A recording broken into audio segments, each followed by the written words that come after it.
절을 가지고 말씀을 좀 나누겠습니다. 현상적인 얘기니까 이런 질문을 하면서 말씀을 풀어볼게요. 삼성이 노조를 통해 지금 파업을 하고 있죠. 근데 이제 통상적으로 대기업의 노조가 파업을 하면 주가가 곤두박질 쳐요. 그래서 뭐 생산량이 멈추고 뭐 이런 걸 떠나서 주가가 폭락해서 엄청난 손실이 발생합니다. 기업의 오너들이 일단 생산량 멈추는 것하고 주가가 폭락한 것 때문에 두려워하는 거거든요. 그러니까 그냥 들어줘 이렇게 되는 거예요. 그걸 가지고 노조원들이 이제 조합원들이죠. 노조 조합원들이죠.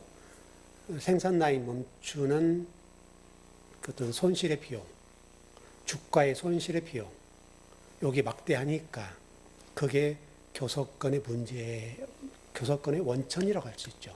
그러니까 그거를 무기로 기업을 압박을 하는 거예요. 안 올려주면 니들 어마어마한 손해나 그러니 적당히 올려줘. 우리가 요구한 대로 해줘. 요거예요. 그래서 기업이 어쩔 수가 없는 거잖아요, 여러분. 그래서 이제 지금까지 그렇게 왔어요. 근데 이번에는 삼성이 지금 파업을 하고 있는데 그 주식 시장의 시장은 반대로 흘러가고 있어요. 이걸 우리가 주목을 해야 돼요. 평소에 파업했던 것과 반대로 가는 것 때문에 왜 그러지? 그걸 봐야 된단 말이죠. 왜? 여러분도 똑같이 세상을 살아가는 데 있어서 이런 어려운 일을 겪을 때 우리가 어떻게 대처를 해야 되잖아요. 그런 문제예요, 지금. 그래서 지금 주식시장이 이렇게 반대로 반응한 것은 왜 그런가? 그러니까 이거를 질문을 하고 거기에 대해서 우리가 그 질문에 대한 답을 가지고 있다면 여러분이 인생을 살아가는데 굉장히 좋은 힌트를 가질 수 있는 기회가 될 수가 있어요. 그래서 노조가 지금 이제 파업을 하고 상당히 최고 엘리트들 아닙니까? 엘리트들이 지금 파업을 해서 그들이 요구하는 것은 45조를 주라. 그러니까 1인당 5억 8천만 원을 달라고 하거든요. 그러니까 어떤 뭐랄까요? 배보다 배꼽이 크다 합니까? 그러니까 연봉보다도 몇 배가 많은 거죠. 성과급이니까 이렇게 많은 이득을 났으니 우리에게 그 성과를 주라. 그래서 지금 평균적으로 따져보니까 지금 5억 8천 정도 나오는 거예요. 45조를 달라고 하니까. 여기에 이제 삼성도 뭐 고민이 깊겠죠. 그렇게 지금 가고 있는데 거기다가 여러분 아시는 대로 이렇게 노조가 파업을 해도 노란봉투법이 제정돼서 선포됐기 때문에 이제는 손실분을 노조에다 묻지 못해요. 좀 이렇게 되잖아요. 기업이 불리하단 말이에요. 그런데 왜 삼성의 주가는 올라갔는가 이거예요. 지금 모든 게 악재잖아요, 여러분.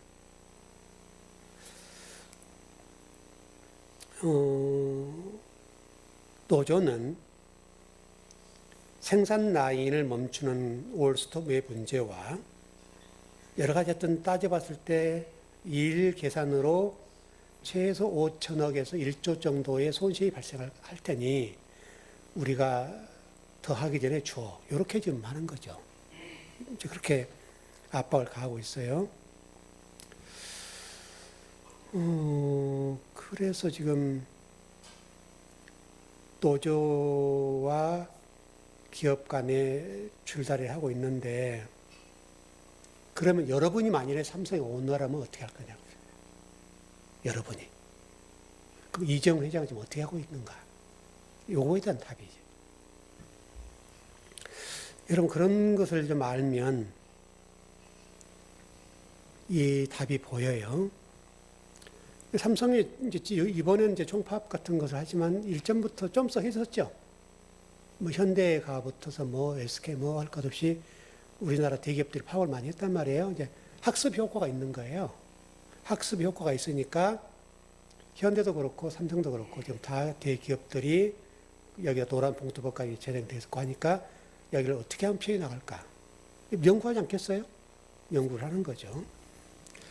놀라운 사실은 여러분, 이런 파업을 대비해서 삼성이요, 2021년도 네임보우 노보틱스라는 회사가 있어요. 외국 회사인데요. 이 회사가 어떤 회사냐면 로봇을 만드는 회사예요. 사람을 대체해서 로봇이 일하는 거잖아요. 그 로봇을 만드는 회사인데 이 로봇의 지분을 확보하기 시작한 거예요. 그래서 2024년도에 이 회사의 지분을 인수를 한 거죠. 35% 지분을 가지고 있어서 인수를 해버렸어요. 이제 아까 말씀드렸던 레인보우 노보스틱이라는 이름 좀 어려운데 이 회사의 지분이 경영권이 어디에 있냐면 삼성에 있는 거예요. 그럼 삼성이 뭐 하고 있겠어요, 지금요? 이런 파업을 대비해서 뭘 만들었겠어요? 로봇을 만들었겠죠. 근데 로봇을 노조나 삼성의 이런 여러 가지 보고 있으니까 투입을 빨리 못 했겠죠. 그 시점을 기다렸겠어요, 안 기다렸겠어요? 여러분, 그 지점이에요, 그 지점. 무슨 얘기 아시겠죠? 그러니까, 여러분, 보세요. 지금 미국과 이란과의 전쟁이 있어요. 원유 문제로 힘들어요. 경제가 우리나라 지금 바닥이에요. 모든 물가가 치솟고 있어요. 파업의 시기도 적절하지 않죠. 그러니까 국민들도 저것들 왜 그래? 이렇게 되는 거죠. 그렇지 않아도 삼성, 현대, SK에서 우리나라 먹여 살리는데 먹여 살려니 삼성에게 지금 삼성이 무너지면 큰일 나는 거예요. 지금 이런 상황인데 너희들 왜 그러니? 이렇게 되는 거예요. 지금 이게 국민들 지지를 못 받는단 말이에요. 내가 잘못했다 하나 그런 거 하고 삼성은 2021년도부터서 로봇에 관련된 회사를 인수하는 절차를 진행하고 있었다. 그리고 마무리는 2023년 3월 달에 끝냈어요. 그리고 그걸 만들기 시작한 거예요. 모든 설계나 모든 그 경영권이 삼성에게 있어요. 35% 지분이면 괜찮잖아요. 굉장히 큰 거거든요.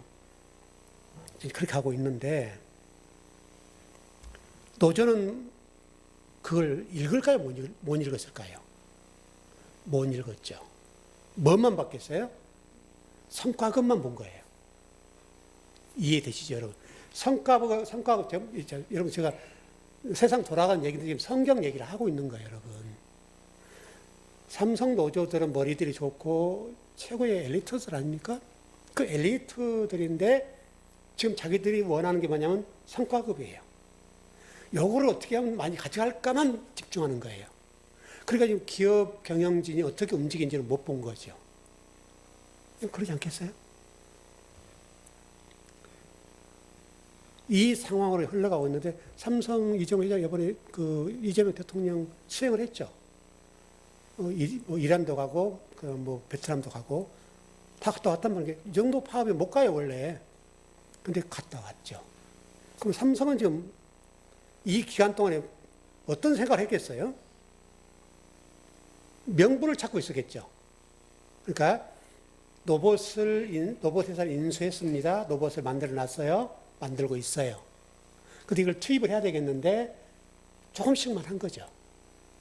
많이를 못 한 거예요. 이게 사람이 없는 공장을 못 하는 거예요. 왜? 노조 때문에. 이 명분이 이번에 생긴 거예요. 여러분 무슨 얘기인지 아시겠죠? 그러니까 삼성은 가만히 있는 거예요. 명분을 줬다. 그러니 그 로봇 회사를 통해 로봇 만들었던 것을 투입을 시켜. 이렇게 된 거고요. 또 하나의 문제는 삼성이 이미 노조가 파업을 한다고 전 단계로 얘기했죠. 그게 삼성에서 뭘 한 줄 아세요, 여러분? 노조가 파업을 하면 공장이 못 돌아가죠. 못 돌아가게 해요. 모든 공장을 점령하잖아요. 점거. 이렇게 하는 거예요. 그럼 생산량이 멈춰버려야 되니까. 그래야 삼성의 오너가 꼼짝을 못하죠. 삼성에서 뭐 했는지 아세요, 여러분? 네 가지를 했는데요. 첫 번째, 가처분 신청을 한 건데요. 법원에 이런 파업을 대비해서 가처분 신청을 했는데, 첫 번째, 공장 점거 금지 가처분. 이해되시죠? 두 번째, 생산 라인 봉쇄 금지 가처분. 세 번째, 장비 손상 방지 작업 중단 가처분. 장비 못 손대게 한다는 거죠. 네 번째, 쟁의 참여 강제 금지 가처분. 네 가지를 냈어요. 그럼 그 공장에 만약 사람이 없으면 뭘로 돌리겠다는 거예요? 로봇을 돌리겠다는 거예요. 사람 없는 로봇을 투입해서 돌려버리겠다는 거예요. 그럼 누가 이기겠어요? 삼성이 이기죠. 그러니까 제가 지난 금요일에 말씀드렸던 것처럼 이번에 SK 하이닉스에서 성과급 달라고 10% 줬잖아요. 성과급 1억 5천이에요. 1억 5천을 줬어요. 여러분 그것도 괜찮잖아요. 그러니까 10% 줄게 했으면 10%는 SK 하이닉스보다 돈이 높거든요. 왜? 이익이 많이 남았으니까. 많이 남은 이득이 10%니까 많죠, 여러분. 그러면 적어도 삼성에 준 것은 뭐 한 2억이 된지 2억 5천이 된지 모르겠습니다만 그 정도로 줄게 그랬단 말이에요. 근데 15% 주고 이렇게 된 거예요. 그러니까 이거는 못하겠다 이렇게 한 거죠. 예, 삼성도 투자를 해야 되고 또 손해난 것도 메꿔야 되고 미래를 준비해야 되잖아요, 여러분. 또 그다음에 주주들이 있잖아요. 주주들에게도 이득금을 줘야 될 거 아니에요. 그렇지 않습니까, 여러분?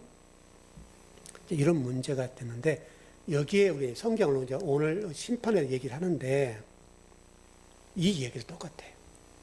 그래서 제가 그 말씀 안 드리려고 하다가 이 말씀 드리는 건데, 자, 그럼 교회는 죄의 문제를 어떻게 해결하는가?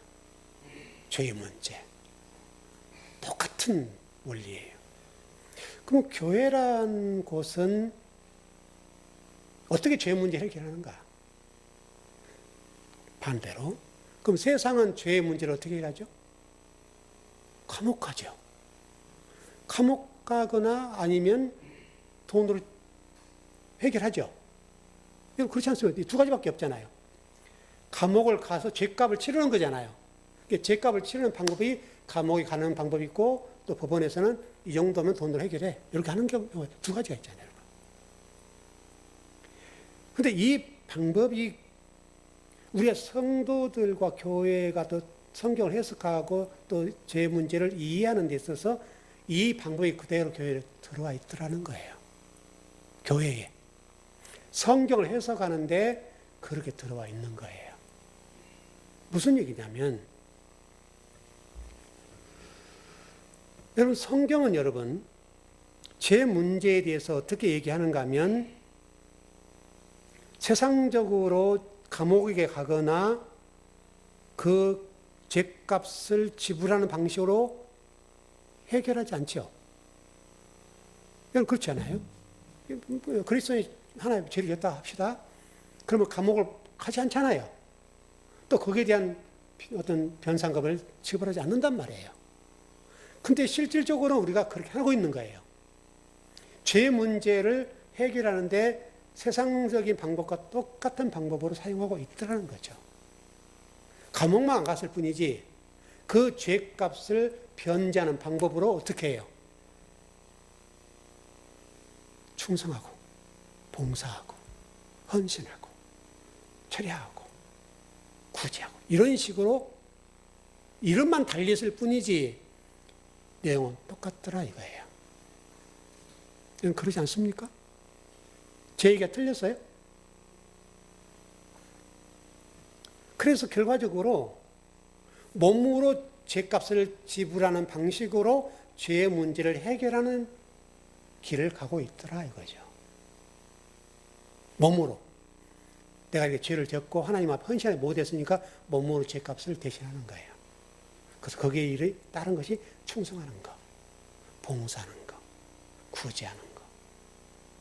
이런 방식으로 그걸 해결해 가고 있더라는 거죠. 그러니까 우리가 죄라는데, 아까 제가 지금 노조 얘기했는데, 노조가 지금 성과급에 매달려 버리니까 삼성이 미리서 준비하는 것을 못 봤단 말이죠. 엘리트들인데, 머리 똑똑한 사람들인데, 그 사람들이 삼성이 2021년도부터서 이런 파업을 대비해서 준비하거든 사실을 놓친 거죠. 그러니까 파업에서 성과급만 주라고 하지, 현대가가 쥐고 있는 패를 못 봤죠. 패를 못 보니까 지금 굉장히 많은 숫자, 거의 한 4만 명 정도가 파업을 하지 않습니까? 그럼 삼성이 손 들 줄 안 거예요. 근데 삼성은 이걸 계기로 이미 준비했던 것들을 이렇게 하기 위해서 명분을 찾아버린 거죠. 너희도 파업하니 우리는 이렇게 해야 돼. 명분이 생긴 거죠. 그 사람이 일했던 자리를 로봇을 갖다 채워버리면 사람 없는 공장들이 돌아가는 거예요. 그러면 여러분, 로봇은요, 임금을 달란 말도 안 해요. 무노동에다가, 무임금에다가 투쟁도 안 해요. 24시간 일도 아무 말 없어요. 잔소리도 안 해요. 회사가 왜 그러냐 말도 안 해요. 주인이 하라는 대로 하는 거예요. 그럼 삼성가 입장에 훨씬 낫잖아요. 여러분, 우리 신앙생활이 지금 그런 꼴이 됐다 이거죠, 여러분. 그러니까 우리 기독교인들이 이 죄 문제를 해결하는 데 있어서 지금까지 해왔던 방식에 대해서 거기에 딱 함몰되니까 성경이 얘기하고 있는 말씀이 들려요, 안 들려요? 안 들리는 거예요. 하나님이 뭐라고 말씀하셨는가에 관해서는 읽은데 안 보여죠. 안 들리죠. 안 보이고 안 들려요. 그래, 이 문제를 누구도 해결하려고 하지 않아요. 왜? 그게 우리가 왔던 관습적인 것이고, 정통적인 것이고, 죄의 정의고, 죄의 개념이기 때문에 그게 딱 함몰되니까 성경에서 뭐라고 말씀하는지는 안 들려요. 여러분, 오늘 본문 보세요, 여러분. 얼마나 명확하게 됐어요? 심판에 대하여 하면 이 세상 임금이 심판을 받았습니다. 받았대요. 자, 그러니까 죄를 해결하는 방법은 뭐예요? 하나님은 예수 그리스도께서 십자가를 지신 게 하나님 뭐라고 그러지 않습니까? 하나님 의로만 죄는 해결돼요. 그러니까 우리 인간이 생각하는 죄값을 대신하는 죄값을 치르는 방식으로는 해결이 돼야 안 돼요. 안 되죠. 안 되는데 우리는 그게 된다고 생각하는 거죠. 여러분, 그러지 않습니까? 근데 성경 너무나 우리가 지금 죄에 의해서 공부를 했으니까 죄의 문제를 해결하는 방법은 하나님 의밖에 없다. 하나님 의란 예수 그리스도의 십자가에 죽으신 것이다. 이 문제로밖에 우리의 죄 문제를 해결할 수 없다. 이게 성경의 답이잖아요. 근데 답을 성경이 가르쳐 주는데 그 답에 대해서 우리는 신경을 못 쓰는 거예요. 안 보여요. 그리고 오늘 본문에서는 의로 해결 안 된 사람도 있지 않습니까? 예수를 십자가에 죽으신 그리스도의 믿음, 그리스도 때문에 구원받는 사실을 인정하지 않고 고백하지 않는 사람들에 관해서는 성경이 뭐라고 얘기해요? 이 세상 임금이 심판을 받았다. 또 우리도 마찬가지입니다. 우리도 이미 예수 그리스도를 믿고 있는 사람들이지만 우리도 심판을 받은 거예요. 그런데 그 문제가 이렇게 됐어요. 지금 교회가 생각하는 이 심판의 문제를 어떻게 이해하는가 하면, 이제 우리가 죽습니다. 이제 이렇게 표현을 이렇게 해볼게요. 우리가 죽어요. 그럼 죽으면 어떻게 가냐? 죽은 이후에 어떻게 일이 전개되면서 생각하는가 하면, 하나님이라는 분이 계시지만 그분이 옥황상제와 같은 역할을 하는 거예요. 옥황상제 앞에 우리가 딱 섰어요. 그래가지고 옥황상제님이 이제 그동안에 이 기록된 죄의 문제에 대해서, 의에 대해서, 또 헌신했던 뭐 여러 가지 그 기록부를 다 이렇게 넘겨보는 거예요. 그리고, 잘한 일도 있고 못한 일이 있는데 너는 나쁜 짓을 참 많이 했구만. 그래서 지금 좋은 일과 나쁜 일에 관한 무게를 달았는데 나쁜 쪽으로 기울어졌어, 이게. 이렇게 갔으면 좋은데 이렇게 기울어졌단 말이에요. 그러니까 옥황상제가 뭐라고 얘기하는가 하면, 당신은 1000년 동안 1000년 이상으로 불구덩이에서 들어가 이렇게 됐다는 거예요. 이게 우리가 생각하는 미래예요. 우리가 사후에 생각하는 천국의 개념이 그런 개념. 천국에 가는 사람과 못 가는 사람들의 개념들 그렇게 정리를 하는 거예요, 우리가. 그래서 잘못한 사람들은 영원한 불구덩이 속에 빠져서 헤어나지 못한다 라고 가르치는 것이 우리 지금 교회의 가르침이라는 거죠. 근데 여러분 오늘 본문에서 뭐라고 설명하는가 하면 이 세상 임금이 심판을 받았습니다. 이게 무슨 말일까요, 여러분 이게?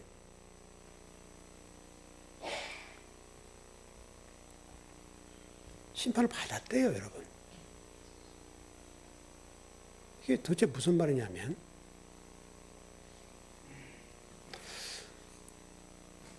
이런 게 이제 그 문법을 봐야 돼요. 심판을 받았습니다. 좀 애매하게 번역이 됐죠. 심판을 이미 받았다. 이렇게 했으면 간단한 문제인데 완료 수동태. 정확하게 얘기하면 크리노라는 헬라어 단어인데요.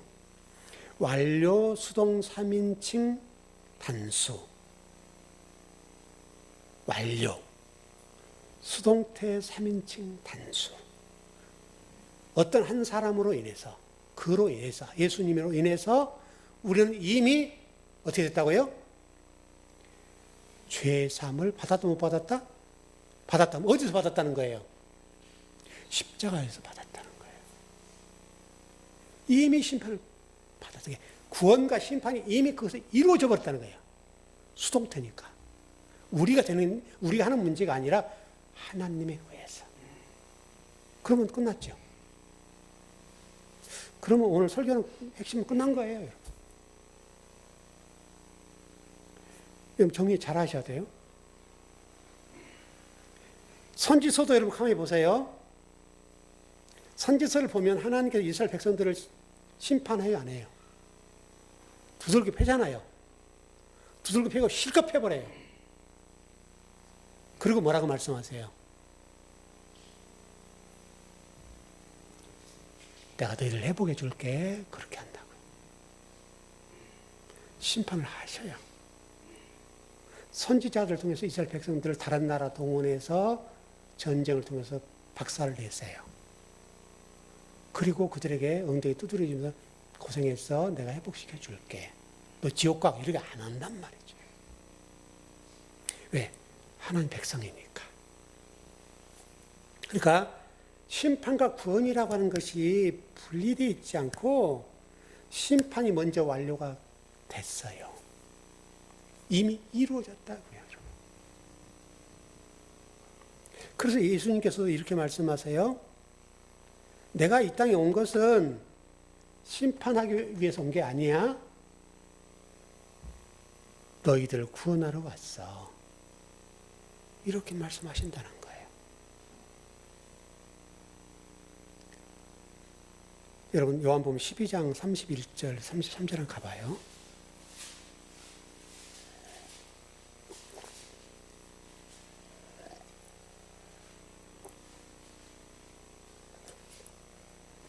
(12장) 31절 33절 잘 한번 봐보세요. 예, 시작. 이제 이 세상에 대한 심판이 이르렀으니 이 세상의 임금이 쫓겨나리라. 내가 땅에서 들리면 모든 사람을 내게로 이끌겠노라 하시니 이렇게 말씀하시면 자기가 어떤 죽음으로 죽을 것을 보이심이러라. 무슨 얘기예요? 세상 임금이 쫓겨나는데 언제 쫓겨난다고요? 들리면 예수 그리스도 십자가를 지시면 들린다는 말은 십자가를 진단 말이잖아요. 예수님이 십자가에서 죽으실 때 세상 임금들이 쫓겨난다. 여러분 그렇게 돼 있죠? 그러면 궁금한 게 뭐냐면 세상 임금이 누구예요? 세상 임금이 누구냐고요?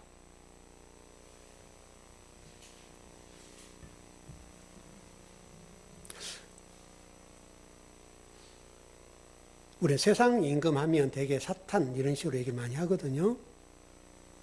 또 사탄도 이해할 때 우리 성도들 대개가 다른 성도들은 뿔이 10개 달리고 그다음에 망토스 눈이 부리부리하고 입에 피를 흘리고 마치 그런 식으로. 그걸 사탄이라고 생각해요. 그래서 사탄이 우리에게 해를 가하는 어떤 그런 드라큘라 비슷한 그렇게 얘기하거든요. 근데 성경에서 말하는 사탄은 참소하는 자죠. 참소하고 대적하는 자잖아요, 여러분. 참소. 하나님에 대해 대적하고 고소하고. 여러분 성경이 볼까요, 한번? 요한복음 5장 45절 한번 가봐요. 지금 오늘 분량이 많으니까 핵심만 딱딱 찍고 넘어갈게요. 이해만 잘하세요. 이미 앞에 결론을 끝냈어요. 요한복음 5장 45절.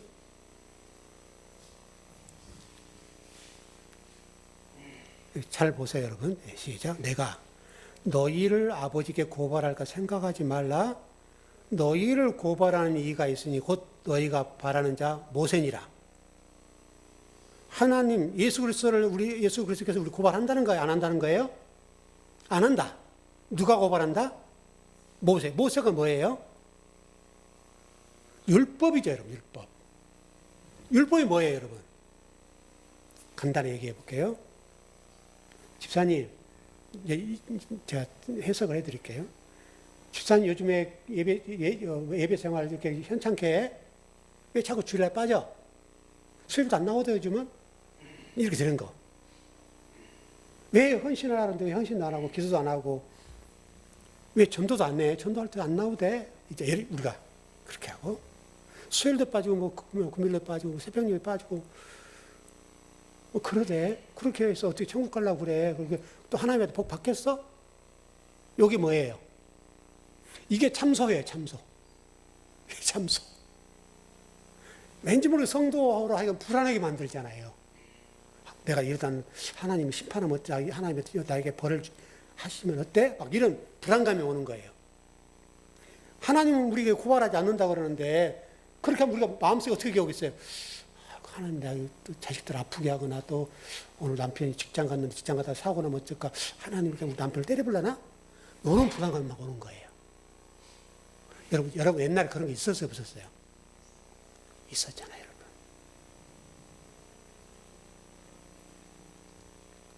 예수님 말씀하신 이 세상 임금이 뭐예요?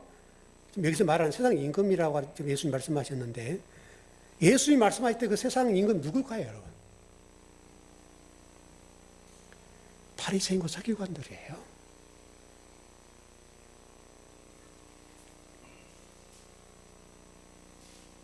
그리고 더 간단히 얘기하면 우리가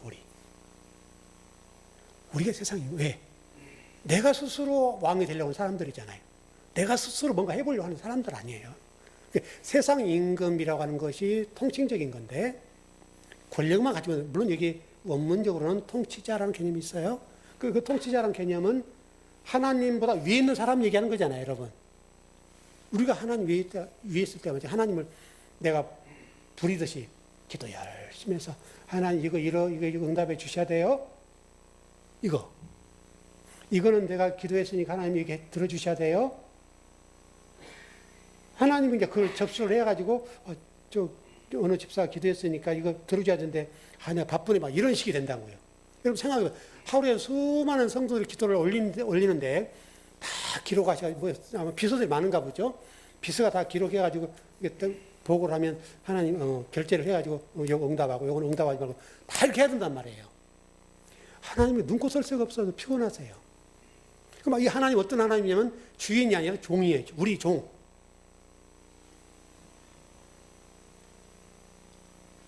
이렇게 우리 신앙이 흘러가더라 이거예요, 여러분.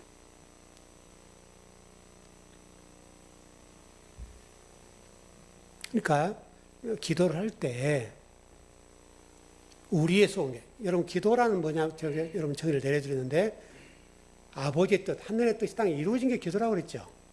그렇지 않습니까, 여러분? 하나님의 뜻이 이 땅에 이루어진 게 기도예요.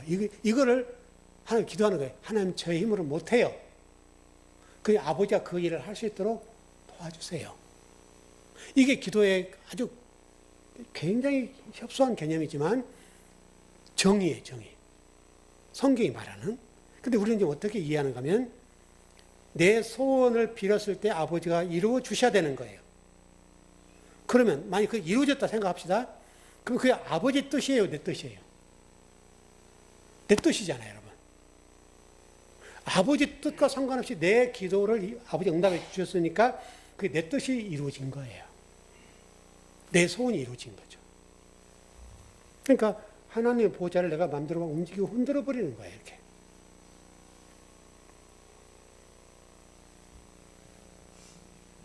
여러분 그 베드로를 잘 아시죠, 여러분? 유명한 대목이니까. 예수님께서 내가 십자가 지고 죽어야 돼, 그렇게 말씀하셨죠. 여러분 마태복음 나온 말씀 아닙니까?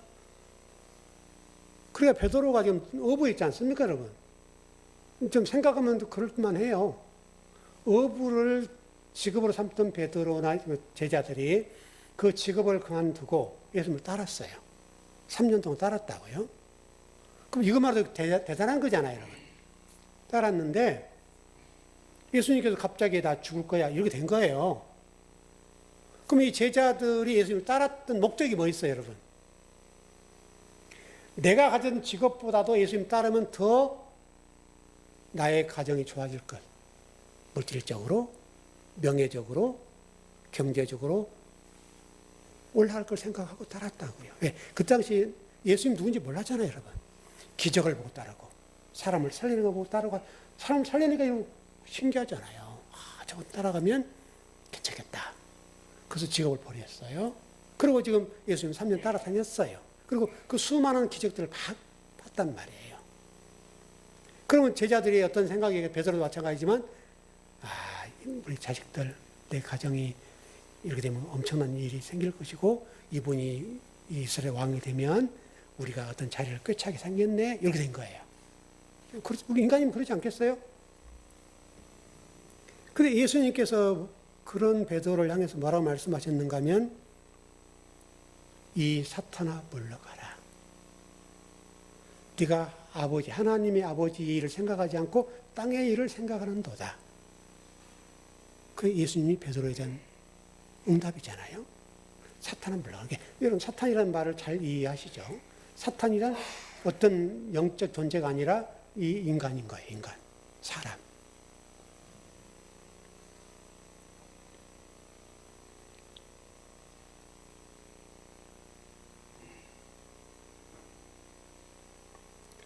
그래서 우리 교회가 여러분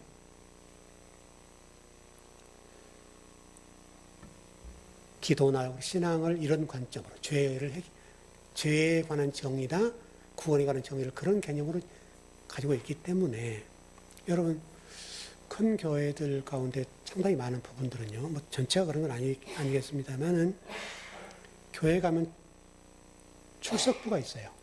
출석표 있죠. 교구별로 그 목사님들 계시잖아요. 출석 이걸 찍어요. 헌금 11조, 감사, 선교, 구제 한 분들 이렇게 찍게 돼 있다고 얘기해요. 그래프를 그려. 그래서 1교구 잘했으면 이 목사님 능력 많으시고 뭐 3교구 목사님이 실적이 좋지 않으면 능력이 없고 이렇게 평가를 하는 거예요. 그래서 능력이 좋은 분 목사님들은 성진에서 올라가고 그렇지 못한 분들은 퇴출해서 나가는 거고 죽자고 싸우는 거죠. 그래서 교구별로 전도, 새벽 예배 체크까지 교구 목사님들 다 하는 거죠, 여러분. 그게 뭐 안수집사, 장로, 권사, 피택하는데도 결정적인 역할을 해요. 11조 안 하신 분들 안수집사, 장로, 피택 제외. 주일 성수 안 하는 분들 제외. 수요, 금요, 새벽 예배 안 나오면 제외. 이런 식이에요. 전도 안 나오면 제외. 그 장로라는 피택에 명단에도 못 올라가는 거예요, 여러분. 그러면 장로 되는 조건이 여러분 뭐가 되겠어요? 이분이 하나님을 신실하게 사랑하는가? 하나님 일을 봉사하는가? 하나님 나라의 그 진리 말씀을 사는가? 요것보다는 거칠해. 그때 조건들이 충족되면 장로의 조건이 되는 거죠.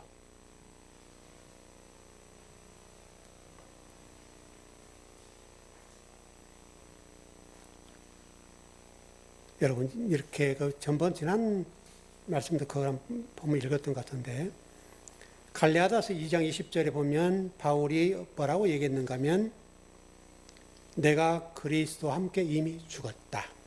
여러분, 그렇게 읽었었죠. 그러니까 그분으로 다시 산다. 그렇게 우리가 본문을 봤어요. 그러니까 지금 이게 완료형이죠. 이미 제가 모두 말씀드렸던 대로 그렇게 정리하면 되겠다 싶어요. 그리고 제가 실질적으로 창세 1장을 가르칠 때도 내 머리가 그리스도의 머리가 되어야 된다. 이게 태초의 출발이고 구원이다. 이렇게 설명을 드렸죠. 그대로예요, 여러분. 그대로.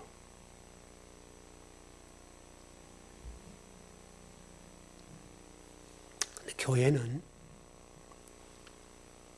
예수 그리스도 함께 십자가에 죽었다고 하는 바울의 이 고백에 관해서 자기 부인 이런 걸 이제 들고 들어오는데, 성경에서 자기 부인 하라 그랬잖아요. 자기 부인을 어떻게 여러분 이해합니까? 교회라고 하는 것이 세상의 논리가 똑같은데, 자기 부인을 교회가 가르칠 때 뭐라고 가르치는가 하면 내려놓음. 그것도 안 되니까 더 내려놓음. 무슨 얘기냐면 이런 거죠. 좀 안 좋은 얘기긴 한데, 연세 많으신 시어머니가 있다 합시다. 뭐 이해가 빠른 거니까 며느리가 있어요. 이 시어머니가 고약해요. 며느리는 순해요. 근데 좀 이게 좀 심한 시어머니가 며느리를 막 타박하고 막 구박을 해요. 근데 그러다 어느 순간에 이제 이 며느리가 성질이 났어요. 그래서 이제 시어머니를 받아버린 거죠. 그게 잦아진 거예요. 근데 교회 갔어요. 여러분, 자기 부인하세요. 예수님 여러분들 십자가에 죽으셨지 않습니까? 그러면 설명하기를 여러분이 더 내려놓으셔야 돼요. 이렇게 했다고 하자고요, 설교가. 그러니까 이제 그 말씀을 듣는 순간에 시어머니를 들이받고 왔던 며느리가 뭐라고 생각하겠어요? 이제는 안 받아야 되겠구만. 여러 생각한다고요. 시어머니도 잘해드려야 되겠네. 하나님 잘못했습니다. 용서해 주세요. 제가 지난 주간에 우리 시어머니하고 이렇게 말다툼이 있었고 제가 너무 마음이 속상해서 우리 시어머니 들이받았어요. 아버지 용서해 주세요. 이렇게 기도를 했다고요. 이게 자기 부인인 거죠. 교회가 가르치는 자기 부인이에요. 반대로 그런 시어머니 밑에 있는 며느리가 늘 당한 거죠. 교회장이 못 대들잖아요. 왜? 그럼 또 가서 회개해야 되니까. 또 하나님 보시기에 하나님이 다 보고 계신다 하니까 지금 요 문제 때문에 지금 하나님이 이거 이 며느리도 지금 참 못됐다. 참 못된 며느리네. 이렇게 할까 봐서 꽁꽁 참는 거예요. 이 며느리 암 걸려 죽어요. 암 걸려 죽는다니까요. 소갈이 하다가.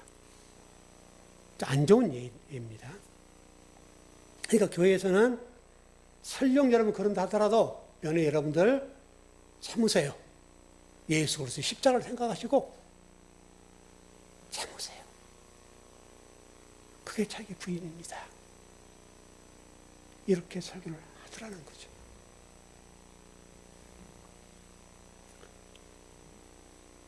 여러분 이게 자기 부인입니까?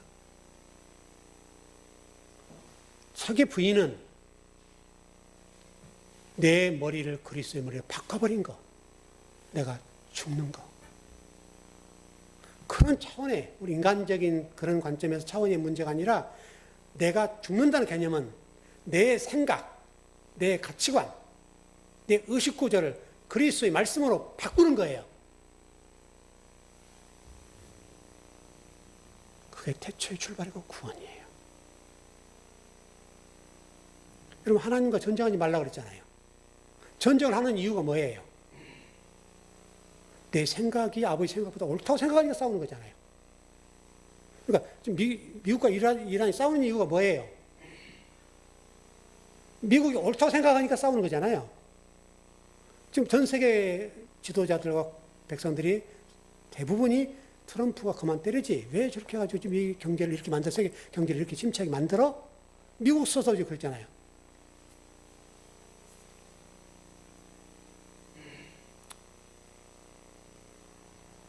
잠깐 아까 예배 전에 나오기 전에 보니까 백악관에 좀 이렇게 사설 폭탄인가 뭐가 좀 터졌다고 그래요. 트럼프나 부통령이 다치진 않았는데 무슨 만찬인가 하다가 이렇게 식사를 한지는 모르겠는데 어떻게 연인지는 모르겠지만 어쨌든 그런 폭발물이 폭발을 했다고 그래요. 그렇기 때문에 그게 누가 했냐 보면 잡혔던데 그게 원인은 모르겠지만 우리가 신앙인들 입장에 보자면 하나님이 그만해라 이렇게 받아들이면 좋을 텐데 이런 계기로 오히려 나를 핍박을 해? 내가 미국을 먹이 살려고 일을 쓰는데 이렇게 가버리면 그리고 이란을 더 때리면 이란 놈들이 그랬네 이렇게 또 조작할 수도 있잖아요 여러분. 그게 되는지는 모르지만 그럼 이제 골치가 아픈 거죠. 더 어떻게 결론을 날지 모르겠습니다만 좀 정리를 해보십시다. 죄에 대해서 의의 심판에 대해서 3주에 그저서 공부를 했는데 개념 정리를 잘 하십시오. 어렵지 않게 간단하게 정리를 잘 하시고요. 죄의 문제는 하나님 의로밖에 해결 못한다. 근데 이 의로 해결하는데 세상 임금들은 이미 심판을 받았다. 우리가 어떻게 받았는가? 예수님 십자가 죽으실 때 받았다. 천국 가서 심판을 받는다. 죽음 이후에 심판을 받을 거다. 심판 받아서 너 지옥, 너 천국 이런 개념이 아니라는 거죠. 지금 이미 십자가상에서 우리는 심판을 끝냈어요. 옥황상제 앞에 가듯이 하나님 앞에 안 가셔도 된다는 거죠. 여러분 그럼 자유롭지 않아요? 제 얘기가 아니잖아요, 여러분. 성경 말씀이 그렇게 가르치고 있단 말이에요. 여러분 헌신 못하고 저거 한 것들 때문에 하나님 앞에 갔을 때 너 하나님 나라를 위해서 너 봉사 안 했네? 이런 문제에 대해서 두려움을 갖지 않았으면 좋겠어요. 여러분 그럼 하나님은 째째하지 않아요? 얼마나 그럼 째째한 하나님이에요. 그 우주를 창조하신 분이 너 와, 야 아무개 집사야, 너 앞에 좀 서봐. 너 지금 맨날 며칠 일했네? 너 왜 그랬어? 그럼 이렇게 째째한 하나님 어디 있어요? 우주를 창조하시면 그렇게 째째해요, 여러분? 너무나 우리는 하나님을 아주 옹졸한 하나님으로 이해를 많이 해요. 하나님은 옹졸한 하나님이 아니고 우주를 만드신 만큼 큰 분이세요. 우주에 담을 수 없는 아버지라고요. 다른 분들은 어떻게 가르치는지 모르지만 저는 성경대로만 여러분 가르칩니다. 그러니까 여러분이 성경 말씀을 믿는다면 그대로 믿으시면 돼요. 제 얘기가 아니니까. 그래서 여러분의 죄 문제로 인해서 고민하거나 천국에 가는 문제로 그 하나님 앞에 섰을 때 혹시라도 지옥 가 이렇게 할까봐 두려워하신 분들 계시다면 그걸 내려놓으십시오. 그건 내려놔야 돼요. 그렇게 되는 게 아니라 이미 우리는 처리가 됐어요. 그리고 하나님 아들, 딸들로 지금 세움받고 있고 그걸 확인해 가는 것뿐이에요. 확인해 가면서 그렇구나. 내가 하나님 백성이지 괜찮지. 이렇게 가면 된다는 거예요, 여러분. 그러니까 두려워하지 마시고 평강이 넘치는 우리가 되십시다.